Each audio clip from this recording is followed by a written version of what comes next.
So, hi guys, welcome to the webinar sessions, and I will be talking about redefining feminism in business and entrepreneur market.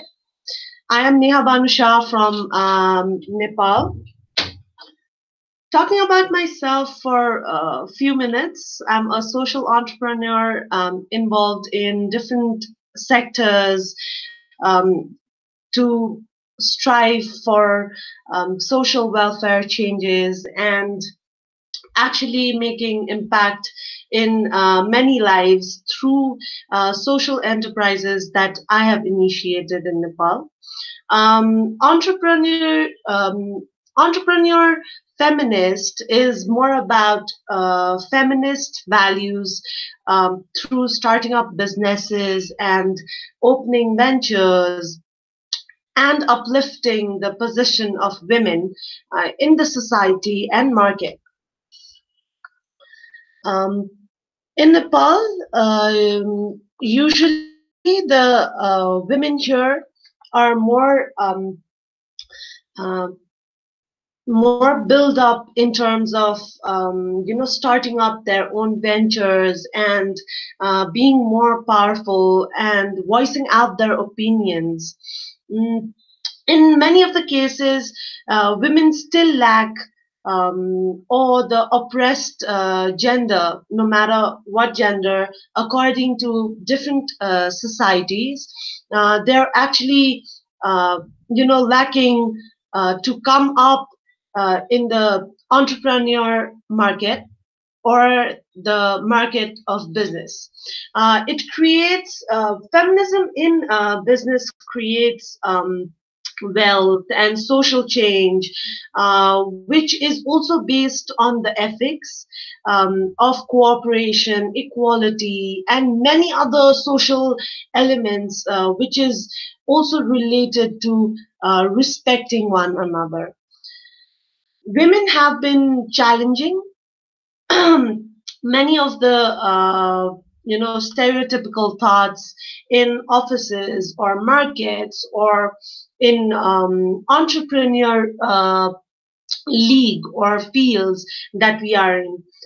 Still, women are taking up a lead in entrepreneurship roles, in business roles, in acquiring positions in no matter whichever field it is, whether it's politics, whether it's economic forums, or it's business market. Today, there are many brands, there are many leaders who are voicing out their opinions about ongoing crimes or social violations in the society or in the business premises.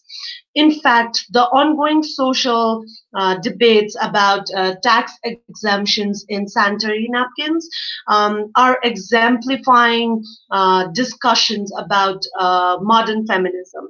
And yet, while there's hope for increased modern feminism on the social and legal aspects or backgrounds, there is still a chance of having open minds in terms of welcoming feminism and equality in business world. Feminism in the business world is more often taken as a hush-hush topic or discussion. It's not as much talked about openly as much we discuss other issues in the workplace, in the different walk of our lives. All the corporate companies, lesser women take part in spearheading, collaborating initiatives to navigate these challenges and the thoughts of, stereotyping one gender to the other. Uh, I can completely relate to these situations while I initiated my own venture a year back, a year and a half back. Um, this venture was this social enterprise was for the LGBTQI community, since in Nepal, uh, most of the people from this particular community are unemployed. They're not given jobs because of their gender, not because of their caliber or their potential, but because of their gender. Um, it's really difficult for women or LGBTQI community in country like Nepal or other underdeveloping countries or developing countries. Um, to have ventures that actually support these vulnerable communities, these oppressed communities. And I thought, why wouldn't I do it? Why shouldn't I start it?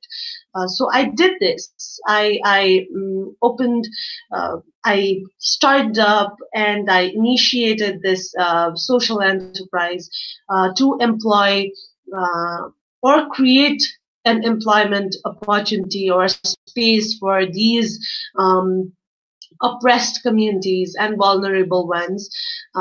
So I opened a cafe that openly welcomed LGBTQI members.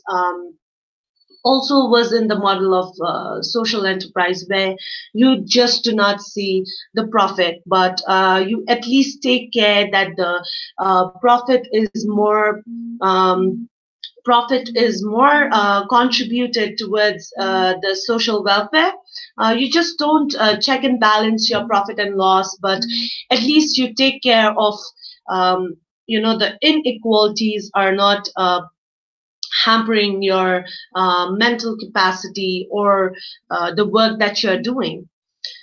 So basically, on that note, I had opened and initiated this social enterprise, and it was going really nice, really well. It was inclining towards many people's eye. It was the attraction because it had touched this unique space that, for the first time, a woman has opened, having her own investments.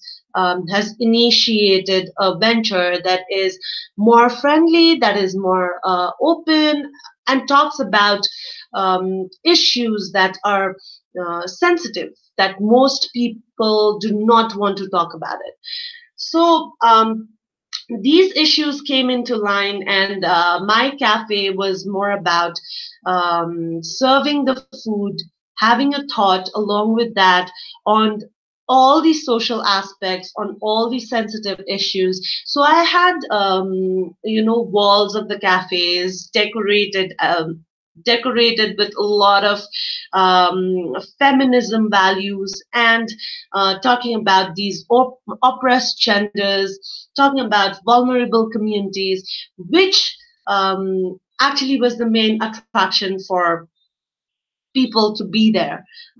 Yes, definitely the quality of the food um, was was also primarily the factor, but definitely people were there to interact with the employees, my team, who were from the LGBTQI community, the chefs, the cooks, the staff members. Um, so the concept of untouchability slowly came down in line, and people, most of them, whoever come and hop in my cafe and even stay there for an hour, they actually put some time that, oh, these community people are like us, humans like sorry, humans like us. They have the same caliber, they have the same potential. It's just gender. But being a woman and opening a venture and um, initiating and mitigating a lot of challenges,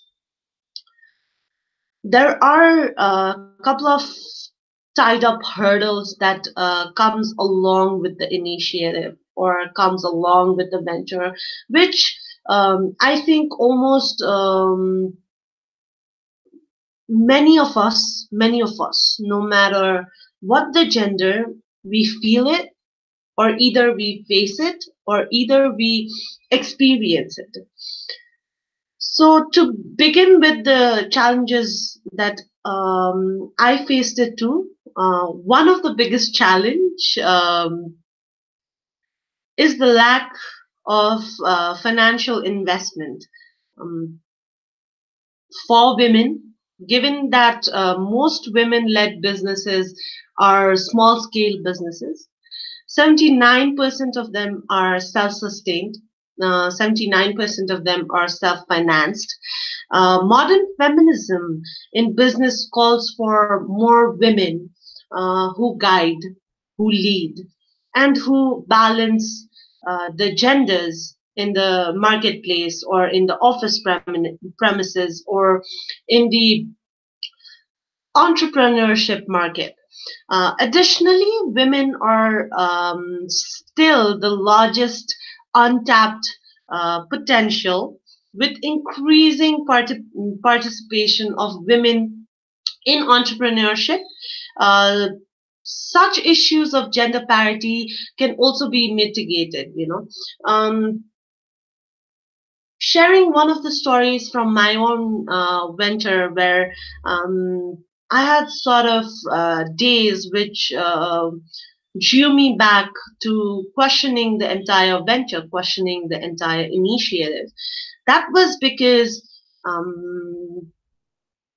of the mentality or the cultural roots that we are in. People still in the legal sector where registering from initial steps like registering to building up a cafe or a venture or a social enterprise, women are questioned on, are you really here? I mean, are you really confident about the venture? Do you really think this will work? Or have you come here to do this on your own? Or I was hit by a question asking whether I had, someone, male support to be there to support me, or when I said and answered them that no, I'm doing it on my own, and this is a sole entrepreneurship, and I am the sole proprietor of the venture. And they used to glance upon me and just stare and say, or have this perspective that how can she, I mean, she's a woman, and she's doing it all by herself. I mean, the investment is done by me, uh, s- the concept written, and the conceptual framework that comes along while you open a venture, that was done by me, that was conceptualized by me, uh, which actually had a major impact on a lot of people, no matter they were male, female, or from the third gender communities, or from marginalized areas in Nepal. Um, to talk more on the challenges, while significant steps are being taken across the globe for this particular issue, somewhere it might be less, somewhere it might be more in the percentage, such as the recent incorporation of gender equality as a strategic objective under UN Sustainable Development Program. Also, it was backed up by G20 leaders in um,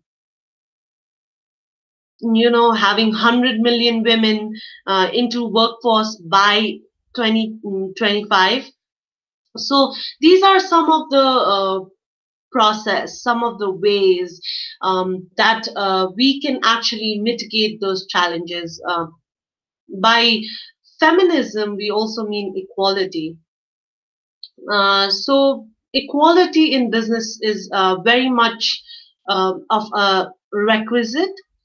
Also, um, just working on the government level is not is not much of an effective force, at least for people like us. When you want to start up an initiative, when you want to be in the business, when you want to be on the forefront and do things, I think it's not just the policy level. It is also the grassroots level that needs to change, that needs to be aware, that needs to be knowledged on various factors, on untouchabilities, on social issues, on psychological issues, and many other. These challenges are actually faced by people who initiate their venture, who want to bring some changes, who are up for social welfare. Um, So for me, after those challenges, when my venture was going well, but slowly and steadily after 6 months, people, the customers,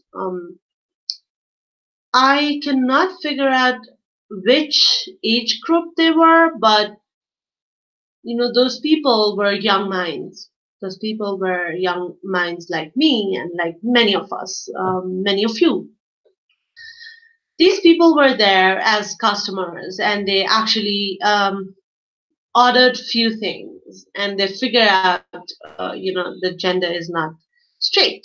They're not straight people. They are from third gender communities. They are from vulnerable communities, and they started hitting them. They started hitting my staff. They started abusing them.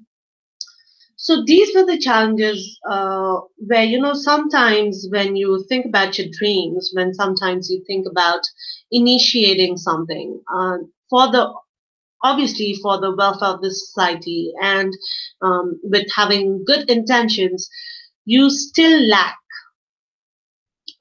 And since nobody is perfect, and you need to be a risk taker while you start up anything, any venture, any small scale business or large scale business, definitely you have to be a risk taker. And that should be on the top of our list as entrepreneurs. And while mitigating those risks and challenges, something that really strike me hard, staying with my team, staying with the family of my venture, uh, I looked up to them, and they had this hope. They said, "We're going to do it again. We're going to initiate this again. We're going to reopen this again."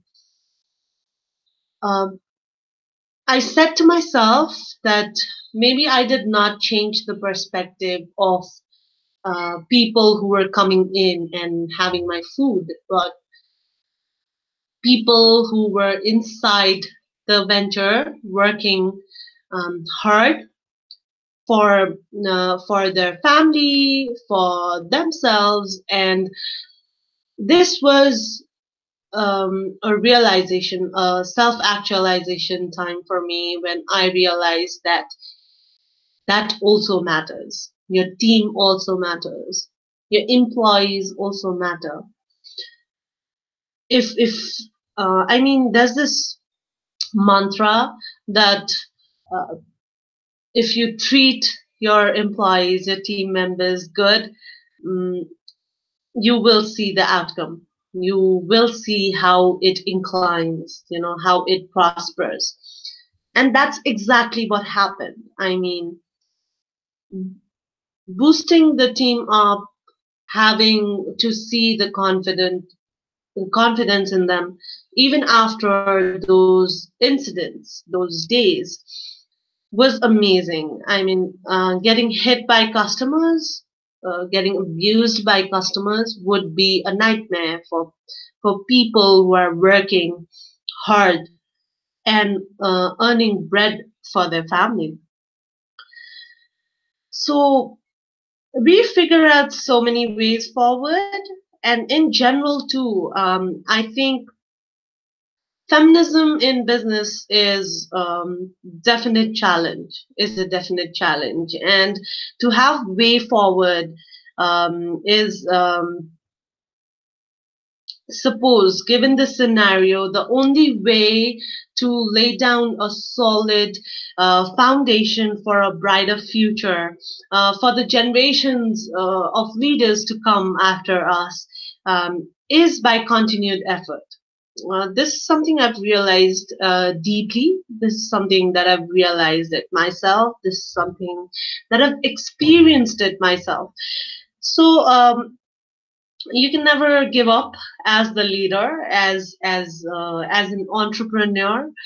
So through the ages, we've been inspired and touched by many female leaders, many brilliant women leaders, and with the legacy, I am confident that business business leaders can anywhere inspire the determination to overcome these challenges, to overcome these root causes um, of of things that are lacking or things that are not happening, you know, um, or the challenges that are handled by peers or budding leaders that are growing, like me, like you. Um, so, in the business driven world, there are innumerable uh, challenges, risks, but similarly, there are innumerable opportunities to become future change makers, to become future leaders, to become um, future entrepreneurs. In order to attain the maximum level of sustainability in business, we should start seeding the change. We should start looking up for investments. We should start planning right, not looking for the good plans, but making it right, having a very good plan and not messing up with where you want to go with your goals. And also, I think the time is really right, and the time is now that we should stop talking about uh, gender in particular and stop giving any sympathy towards any kind of gender, any type of gender, or whether we are females, males, or third gender, whoever we are. I think what matters is our caliber, our potential, our skills, our knowledge, and how much we've attained.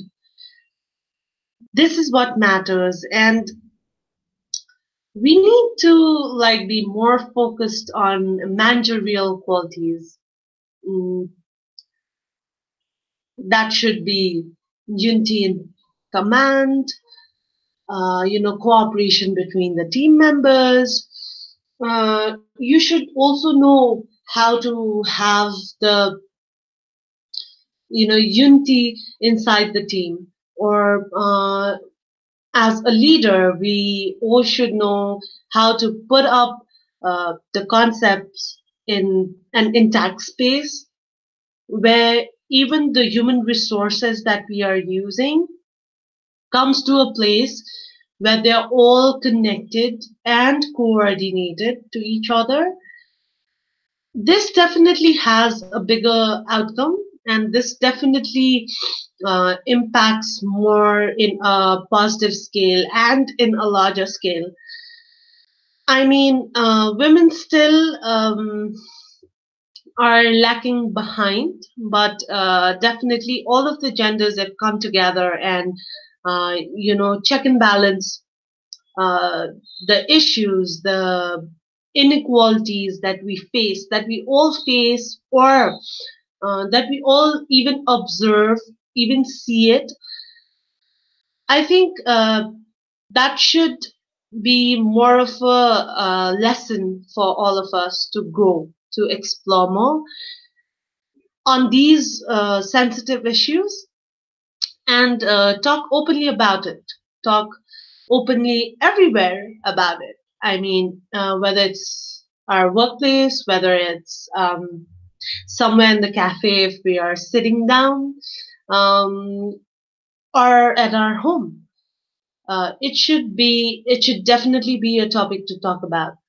And the more we talk about, the more we are clear, the more we are open about these issues, and we know how to get our ways to the goals and objectives and visions and missions that we have. And this is a bigger lesson for me that I've gained from the venture that I initiated, or the enterprise that I initiated. I had a lot of questions from the community, from the society, that how will you do it? I mean, you're a woman and you're taking in charge or supporting a community that is really oppressed in Nepal. And how will you do it? I mean, how are you going to earn money through it, or even earn profit, or have a stable income? But I did. And I did it because the enthusiasm was there, the mental capacity of taking all those, I would like to call it constructive criticism, because you sometimes we need to also analyze the root cause of everything that's happening around us. And um, I did the same thing. I mean, I went to the root causes, and I definitely started finding up on what are the challenges, or what is going wrong, or you know uh, or what's happening with the society or community around me, or you know or the challenges or the stereotypical thoughts that are coming in. um, I used to always think about it, and while thinking and analyzing and observing those scenarios and environment that I was living in, I thought that is what it is to be a leader, to analyze, to know the root causes, um, to actually know what it is, and dig out in all those problems and take up risk as a positive factor to learn, to grow more. And that should be one of the encouraging factor for all of us to work together and to build up our dreams. If any one of you want to start up a venture, start up an initiative, that is really nice. I mean, you should do it, but you should have a proper plan. You should know what's your environment like, what's your markets like. And after analyzing those things, and after understanding those things, um, I think you're way ahead of what you've um, of what you've imagined. So I think that's it. To be a leader, to be an entrepreneur, you just need to know the challenges, mitigate them, be more of a positive, enthusiastic person. And we should also start, analyzing the market. Sometimes we, as an entrepreneur, as a business person, we forget about it. We don't analyze it much. Um, we don't tag it along with us, but we should. We should know our market. We should, because it differs from country to country, from region to region, and we definitely need to understand the environment, the market, that the products or services are provided in. And this was one of the lessons that I learned, that you should know your market, you should know your customers, you should know how people will take things, and that's how you would, rather be on the top, instead having a failure of your organization or enterprise or business. So that's about it. I think that's how, until now, feminism is taken in the business, and that's how feminism is grown in the marketplace or entrepreneur uh, side or space. So thanks so much, guys, for listening, and that's about it. Thank you.